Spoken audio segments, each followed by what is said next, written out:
Hey guys, what's up? It's Nicole. Welcome back to my channel.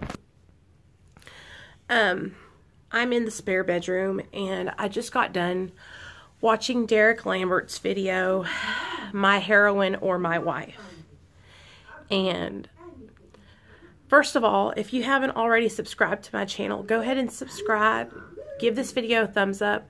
Share it with your friends. Click the bell notification so that way you can be made aware when I upload videos. My channel is about addiction. It's about my struggle with the disease of addiction. It's about my life, my journey, and I'm just sharing with you guys what I go through on a daily basis as someone who struggles with the disease of addiction, someone who's active in her recovery and really working hard to make the changes that I have to make in order to remain clean and sober. I'm currently tapering off of Suboxone. I'm down to 6 milligrams.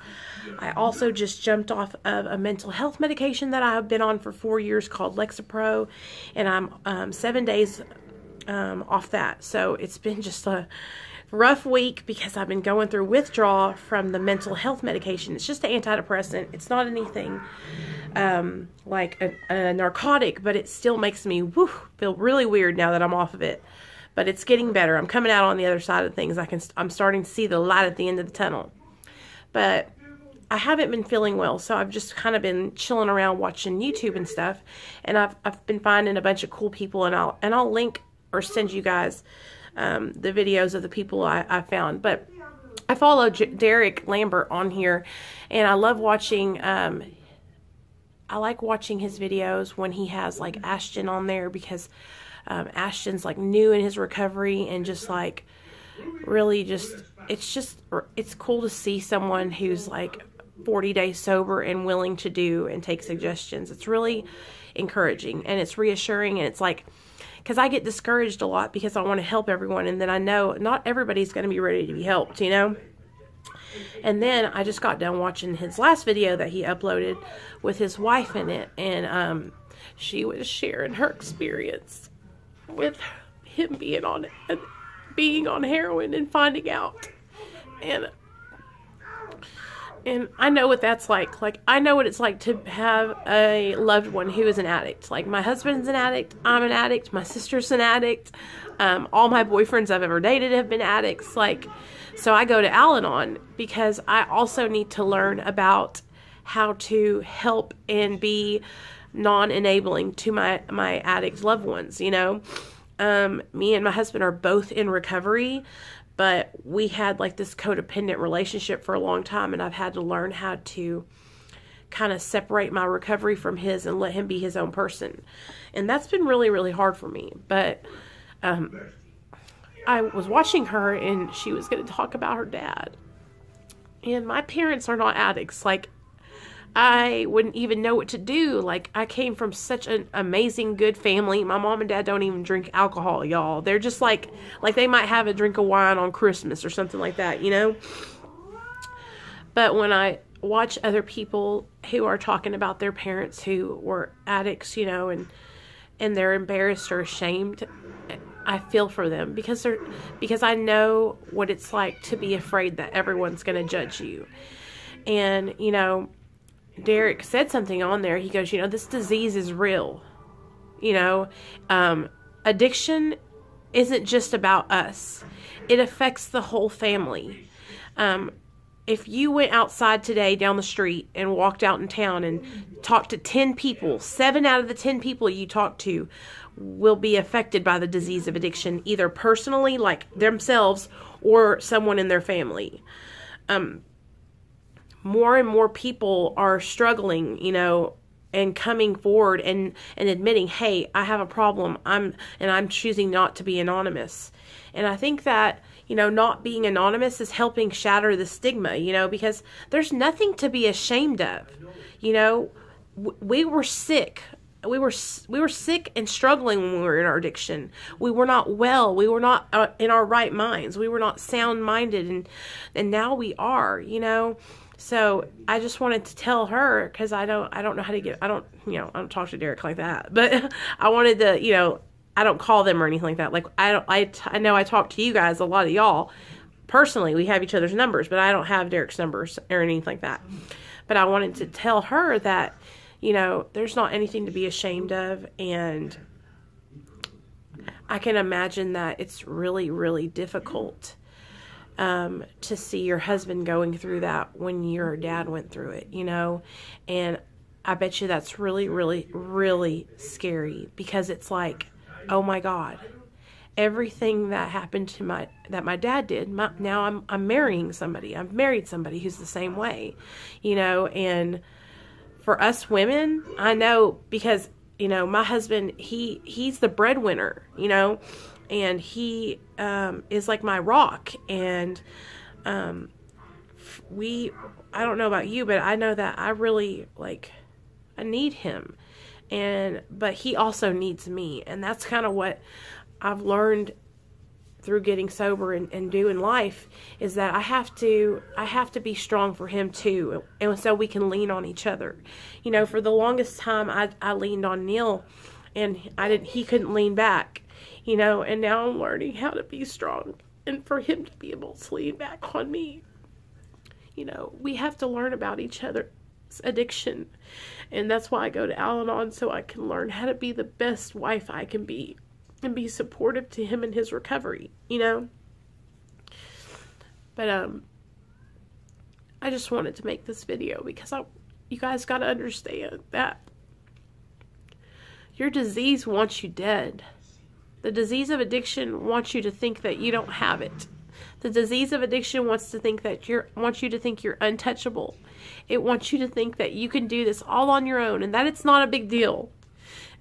I've seen so many people for the last 3.5 years.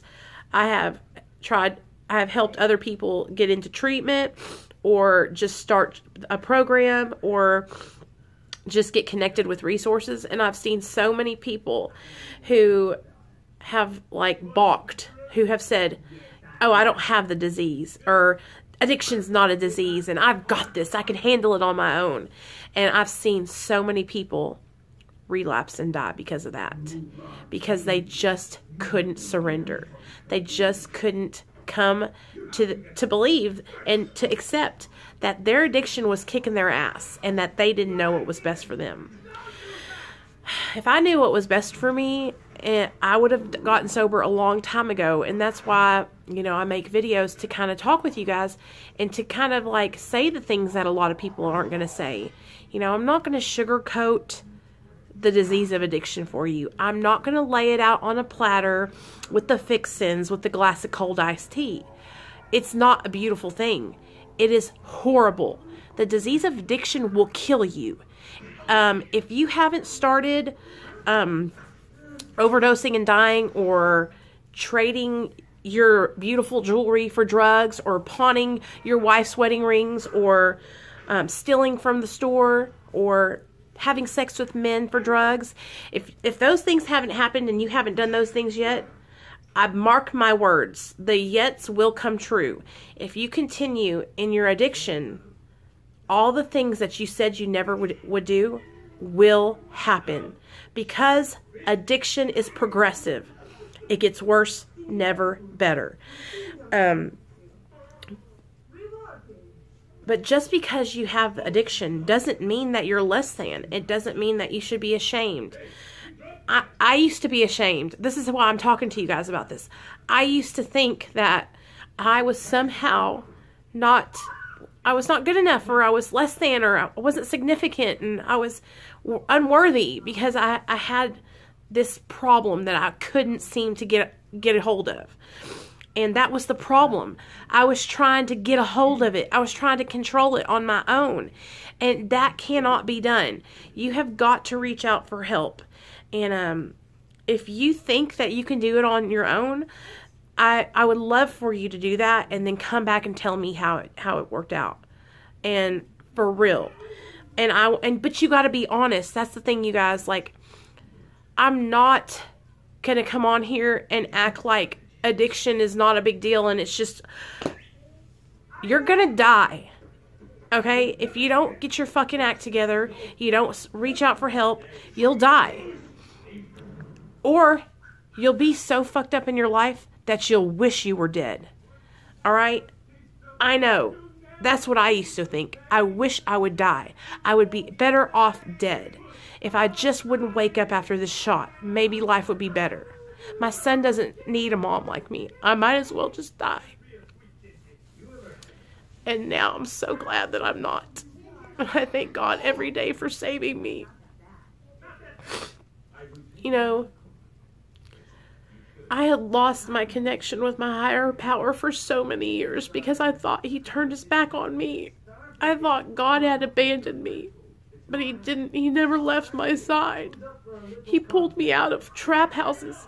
He pulled me out of a 7-day coma. He pulled me out of chances where I almost got shot. He has pulled me out of so many near-death experiences that I can't believe I ever thought he wasn't there. I thought he wasn't there because I wasn't looking for him. I wasn't seeking him. But now I seek him every single day. And I see the gifts that he gives me. I see all the gifts of recovery that are coming to fruition for me just by doing the right thing. That's really what it's all about. It's just doing the right thing. If you can just learn to take suggestions and be willing to just follow what someone else guides you. Someone else that has been sober for longer than you that can say, hey, listen, this is all I want you to do. Just call and check in with me. Let's go to meetings at least 3 times a week. Prayer and meditation in the morning. And we'll get busy on our step work. And I'm telling you guys, like, it will help you so much. And if you don't want to do the 12 steps, that's fine. Get involved in refuge recovery or get involved in smart recovery, but get involved in a program. Get involved in a program. Get connected. Okay?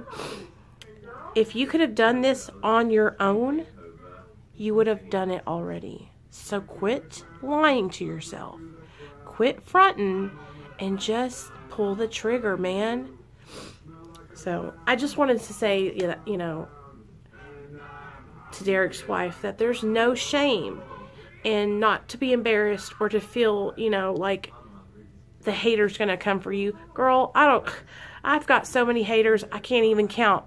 And you know why? It's because I know who I am and you know who you are. You are not what your father did. You are not what Derek did. You are your own person, and you are a wonderful, supporting, loving wife. And you guys are going to do great in life. You just got to keep on being supportive and doing the right thing. And Derek got to keep on doing his program. And if you haven't already tried going to Al-Anon, I know it says Al-Anon for alcoholics, but it's still good for addicts. And it helps so much just to kind of learn how to detach with love and let your loved one who's in recovery kind of do their thing, you know? But anyways, I hope you guys have a great night. If you haven't already went over to Derek's channel, go check it out. He puts out videos every day and very consistent. So I'll talk to you guys later. Bye.